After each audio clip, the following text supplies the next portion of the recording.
Hi, my name is Grace McNenny, and this is my PowerPoint presentation on mistaken behavior. For adults burial experience, we were supposed to hold a conference for professionals, other administrators, educators, parents, and social workers. Since it was the summer, I couldn't really do that. So last week I went to Miami and I thought to myself, what better, time for me to do something with an actual real live audience than with my family. They're someone who I would love to help learn about mistaken behavior. So that's who my audience was. And of course I went into greater detail and did everything that I would do in the conference with the family. However, I wanted you to hear a little bit about what I did, what I talked about, and discuss some important parts of the slide. So this is the video portion of my PowerPoint. Thank you for everything, and I hope you enjoy. Again, this is Mistaken Behavior, presented by me, Grace McNenny. What I talked about with my family is a little bit about mistaken behavior and what it means. I went over the different relational patterns and 3 different levels of mistaken behavior, and I went over the guidance approach and positive interventions when dealing with mistaken behavior. We also had a hands-on interactive activity, and I provided them with resources for us in Manatee County, and then I brought it all back home and we summed it all up. What does mistaken behavior mean to you? This is what this slide is for. I wanted to start out getting a feel for what my audience knew and what they didn't know. So this is how I started it, and this is what this slide represents. A lot of them really were talking about misbehavior, which we were reading about in our text, and so I thought that was really eye-opening because I could see that I definitely chose the right time and the right audience to discuss about mistaken behavior. So this is what this slide represents. It's what does this term mistaken behavior mean to you? I then went over what mistaken behavior actually is, and the one thing that I really wanted to touch base on is that behavior is a learned process, and that children are at the beginning stages of this process because they're young and they lack the experience and development. And that's why, we go in through it. And I provided them with a video about biting, which is a very challenging behavior in young children, and that can be intentional or unintentional based on what the child is going through. So this video explains the many different reasons why children bite, and then they provide positive guidance examples on how to help the child work through the biting. I talked about the difference between misbehavior and mistaken behavior, which, again, going back to that first slide about what they thought mistaken behavior was, this really clarified the difference between the misbehavior and mistaken behavior. Also, in the textbook, read about Harlow's relationship patterns, which means the ways in which children relate to situations, people, and other things in the environment. So I touched a little bit on that with my family, my audience. And I talked about the 3 different patterns, which was the encounter, which is the most mature, the adjuster, and then the survivor.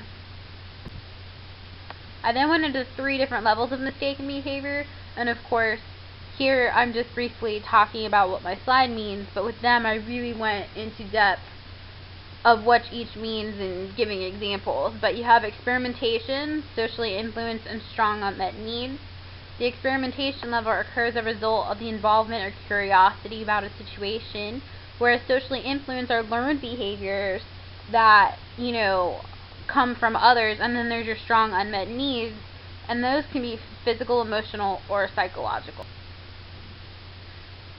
In our textbook, there was a chart that I really liked that showed the different levels of mistaken behavior in association with the relation patterns and the motivation behind it. So I made one of my own that shows the different correlations, and I explained to my audience how, level 1 experimentation partners with the encounter relationship pattern and the motivation behind that as exploration, and I went through each one, and we were able to discuss the similarities between the 2 and give different examples.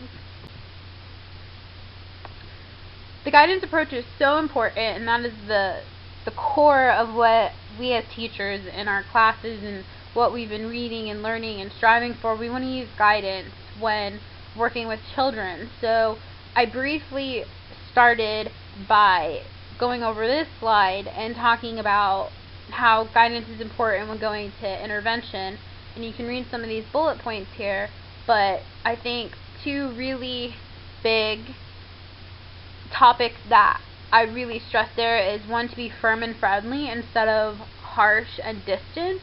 You can be firm when setting your boundaries and helping the children to learn positive discipline strategies, but you also want to be friendly. You don't want to be uninviting. And I think that you have to have the ability to look at yourself, because if a conflict occurs, it might be something or an action that you're doing, whether it be intentional or unintentional.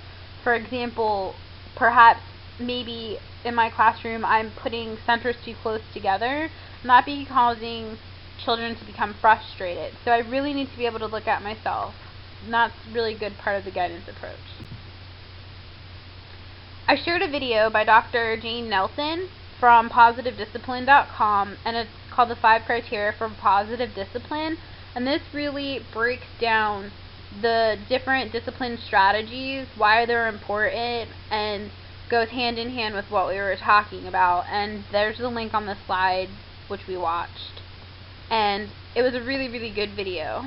It's about 2 or 3 minutes. Then I went over the positive guidance interventions.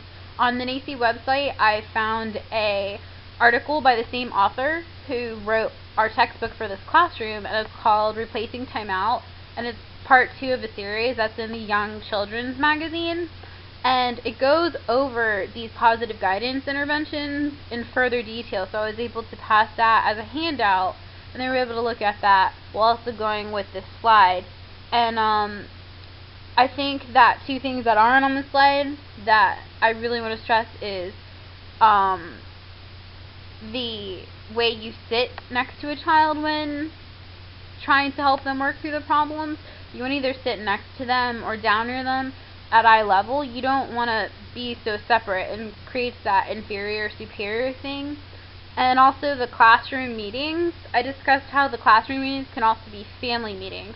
So I made sure to talk about what you can do at home and what we do in the classroom as well.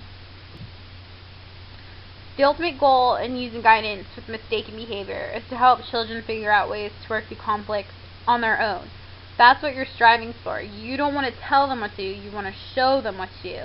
And this video that I have the link to, we watched, and it's a teacher who's getting her master's, and a girl gets hit in the face, and she helps the child to work through the problem on her own and identify feelings by using guidance talk and asking her questions and communicating. But she also gives the child space when she needs to, and she uses different things such as clarification, reflective listening, summarizing, asking questions. So it's a really good video. There is a difference, just like with misbehavior and mistaken behavior, between discipline and punishment. When you use discipline, it's a more positive approach, and you can really help a child build self-esteem, whereas punishment really focus on only what the child does wrong, and in fact it could really make the child develop low self-esteem because of all the labeling or just always focusing on the wrong thing. These are pictures of the hands-on group part of the activity. We went away from the PowerPoint, stretched, went to the bathroom. What I did was I wrote 3 different scenarios out, one for each level of mistaken behavior, and then they were given that prompt. That was the only thing they knew, and then the person who came up would have to use the intervention strategies that we went over and try to help the child work through that. And Lisa, my sister-in-law, she really drove her husband, Bill, crazy, which are the 2 pictures in there. Bill's holding her. She did really good. She loved this, but everyone had a lot of fun with it. And after each scenario, we discussed, the things that they used, what interventions they used, what went well, and what could be changed for the next time. And we ended up with a discussion about experience we've had, mistaken behaviors, whether it happened to us or we've, dealt with it positive negatively with our children, and how negative intervention can impact a child's life all the way into adulthood. So it's really important that we use positive discipline with children. After the hands-on activity, I went over resources. I provided handouts to everyone with these following 3 slides and also with the 3 video links, so they're able to have the pictures of the books, the names, the authors, websites, and everything. So these are the 3 different books that I chose. They're a favorite of mine. These are 4 different websites that I found very helpful with mistaken behavior and in parenting and with teaching. But PositiveDiscipline.com is where I got the book from of Positive Discipline A to Z, and it also is where I got that movie from. And then I wanted to stress the SesameStreet.org. This is really great for kids to help them, on their own learn how to deal with conflict. They talk about everything from potty training, emotions, sleeping, cooperation, and it's a good resource too for both inside and outside the classroom. So that's why I touched on that.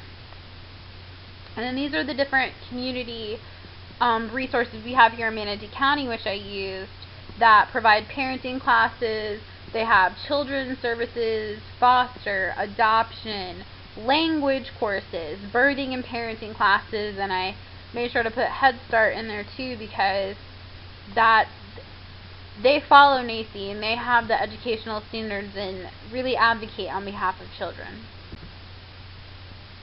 Towards the end, we brought it all back up and we rediscussed the topics that were at hand, and I think the thing that we all left with is that, children, and I'm saying people because children are people, but people can, the emphasis on can, learn from their mistakes. It is a process, and that's the view of mistaken behavior while also using positive guidance, is that we can teach one another how to cope with conflict in life.